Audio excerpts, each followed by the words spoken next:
I'm Jo, and this is your OtherWise Education Rites of Passage lesson on pathetic fallacy. We're going to find out what it is, and then we're going to write some of our own. Over to the classroom. So children, I hear you ask, what is a pathetic fallacy? I will tell you. It's a type of personification. I bet you've heard of that. When you give an inanimate object a personality, a human characteristic. The screaming kettle. Or the car engine moaned reluctantly as she turned the key. Or the drainpipe wept inconsolably. Or the lonely 10-pin skittle stood proud as a peacock as its friends were thrown violently into the gutter.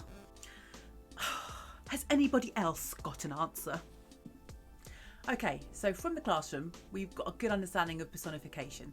Well, pathetic fallacy is a type of personification, but it's more specific than that. It's when we attribute human characteristics and emotions to things from nature. It could be an inanimate object from nature, such as a tree, or it could be a phenomenon like a tsunami, a volcanic eruption, or an earthquake. Can you say pathetic fallacy? Pathetic fallacy. Can you say it like a poodle? Pathetic fallacy. Here are some examples. The angry sea.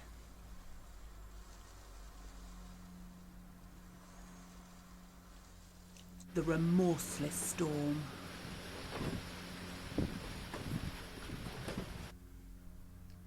The playful sunlight.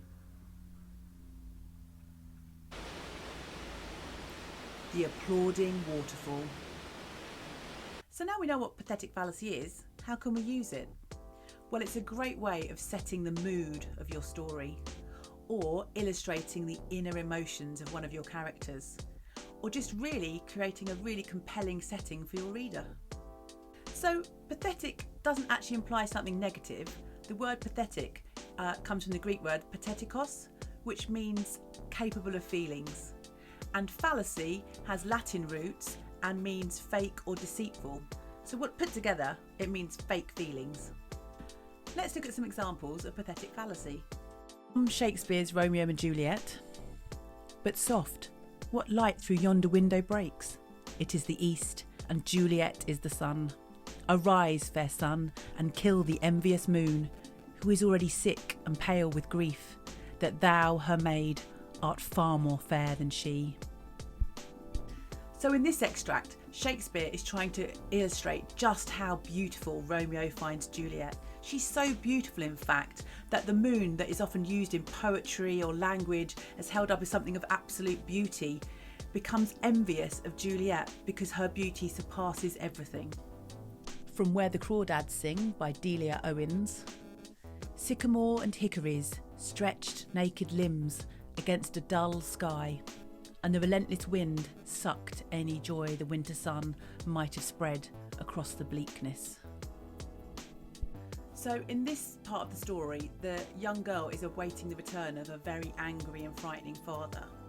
And the scene beautifully reflects her vulnerability, the stretching of the trees trying to reach out and stretch away and move away. And the fact that they're naked really enhances that vulnerability that she feels. The Girl Who Speaks Bear by Sophie Anderson.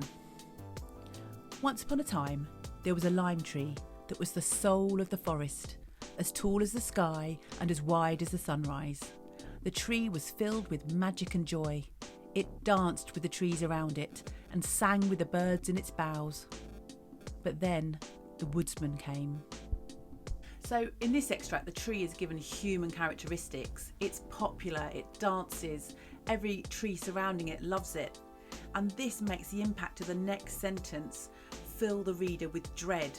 We know what woodsmen do, and we've already invested emotionally in this tree.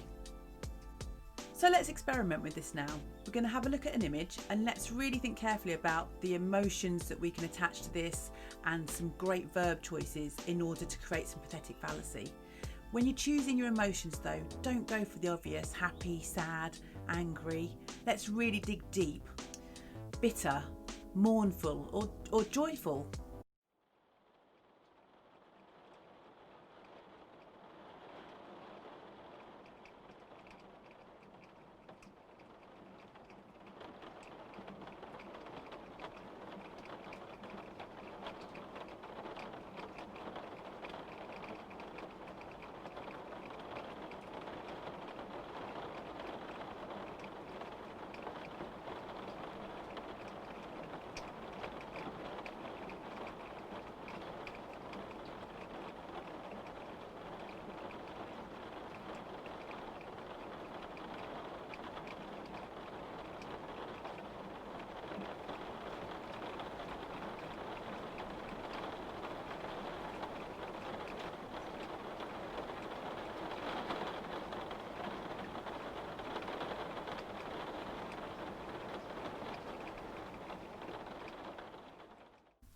Here's what I came up with.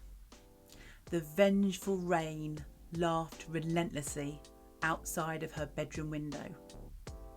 So in this, I tried to imagine the character and I wanted to show how she was feeling on the inside. Therefore, it could be a character who is perhaps actually being bullied and we wanted to show how she was feeling at the time through the weather outside of her window. Or perhaps it's just that she blames other people and feels trapped and imprisoned by the actions of others. So the next time you're doing some descriptive writing, why not experiment with pathetic fallacy? Use it to deepen the mood of your writing or to really develop those characters. We'd love to see your writing, so don't forget, share it with your teachers and they can share it with us at our OtherWise Education website or on Twitter at OtherWiseEdu. Okay, miss, I'm finished. Brace yourself. The sun smiled down over the tallest poppy in the field, which held its head high, looked down pitifully on the weeds around it, and basked in the sun's rays. Yes, very good, Veronica.